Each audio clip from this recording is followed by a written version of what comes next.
জয় Shriram, welcome everyone. তো আজকে আমরা আমাদের নতুন একটা ভিডিও নিয়ে এসেছি, যেখানে আমাদের সিরিজ চলছিল যে সাইকোলজি চেঞ্জ করুন, জার্নি কম চেঞ্জ হয়ে যাবে। তো সেখানে আমাদের নেক্সট পার্ট নিয়ে এসেছি, যেখানে আমরা ছোট্ট একটা টপিক নিয়ে ডিসকাশন করব।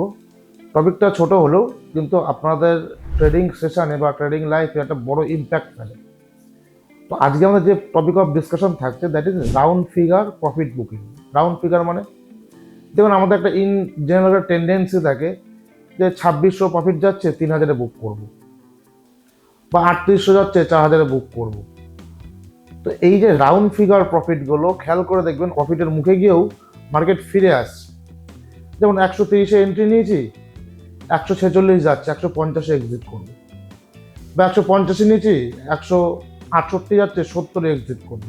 এই যে রাউন্ড ফিগার আমাদের ইন জেনারেল আমাদের সাবকনসিয়াস মাইন্ডে ঢুকে থাকে যে প্রফিটটা এইভাবে বুক করব। 2800 প্রফিট যাচ্ছে, 3000 বুক করে জিনিসটা ভালো লাগবে। তো এই যে কনসেপ্টগুলো দেখবেন অনেক সময় হয় কি, যে ঠিক প্রফিটের মুখ থেকে ঘুরে চলে আসছে। তো এইগুলো দেখুন, যদি একটু ডিপলি চিন্তা করেন, যে এমন কিন্তু কোনো এফেক্ট ফেলবে না আপনার জীবনে।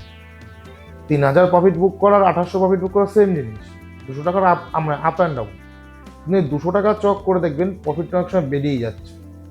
বা অনেক সময় এরকম এই জিনিসটাও খেয়াল করবেন, যে ধরুন ফর এক্সাম্পল 6000 প্রফিট যাচ্ছে, প্রফিট ছিল, এই মুহূর্তে 5500-এ চলে এসছে।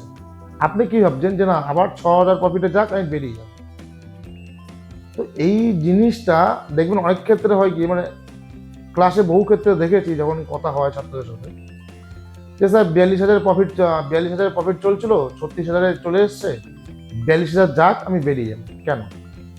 42,000-এ যদি না যায়, এবং ঘটে যাবো তাই, যে 42,000-এর প্রফিট ছিল, 36,000-এ এসছে, 42,000 গেলে বুক করবে, সেখান থেকে 36,000-এর প্রফিট জিরো হয়ে গেছে। তো এই কনসেপ্টগুলো চেঞ্জ করুন। ওই 200, 500, 1000, 2000 প্রফিট না নিলে আপনি মারা যাবেন না। কিন্তু এই না নেওয়ার চক করে বা এই রাউন্ড ফিগার প্রফিটের চক করে দেখবেন অনেক সময় আমাদের ক্যাপিটাল ওয়াইপ আউট হয়ে যাচ্ছে, বা ক্যাপিটাল ওয়াইপ আউট না হলেও প্রফিটটা পুরোটাই উড়ে যাচ্ছে। তো এই আমাদের সাবকনসিয়াস মাইন্ড এই জিনিসটা দেখবেন খুব কাজ করে, যে রাউন্ড ফিগার প্রফিট বুক করব, রাউন্ড ফিগার এক্সিট করব। ফর এক্সাম্পল একটা জিনিস দেখাচ্ছে, একটা ট্রেড দেওয়া হয়েছিল আমাদের এক সময় হ্যালে। হ্যাল তখন চলছিল 4520-তে।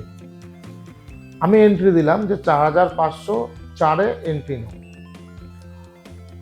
অনেকে করলো কি, আমি 4504-এ বলার পর অনেকে 4500-তে অর্ডার বসানো, এবং আশ্চর্যজনকভাবে হ্যাল 4502 অবধি আসলো, এসে হ্যাল উঠে গেল।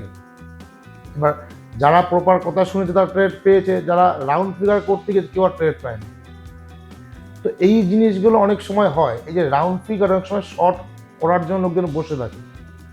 তো এই রাউন্ড ফিগারে এন্ট্রি, রাউন্ড ফিগারে এক্সিট, প্রফিটটা রাউন্ড ফিগারে বুক করব, এই কনসেপ্টগুলো চেঞ্জ করুন। শুধু এই জিনিসটা চেঞ্জ করুন, দেখবেন আপনার অনেক প্রফিট বেঁচে যাবে, অনেক প্রফিট বুকিং হয়ে যাবে। তো 200-500 চক করে না পড়ে যেখানে পাচ্ছেন, যে জায়গাটায় পাচ্ছেন, বুক করুন। দেখুন 2800 প্রফিট বুক করা, 3000 প্রফিট বুক করে একই ব্যাপার। তো এই কনসেপ্টটা চেঞ্জ করুন, আশা করছি আপনার আগামী দিনগুলোতে ট্রেডিংয়ের ক্ষেত্রে একটু সুবিধা হবে, এবং প্রফিট ঠিকঠাক বুক করতে পারবেন। তো 200 প্রফিটে চক করে পুরো প্রফিটটা ওড়াবেন না।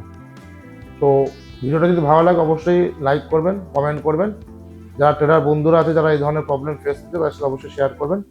ভালো থাকবেন, সুস্থ থাকবেন। জয় জগন্নাথ।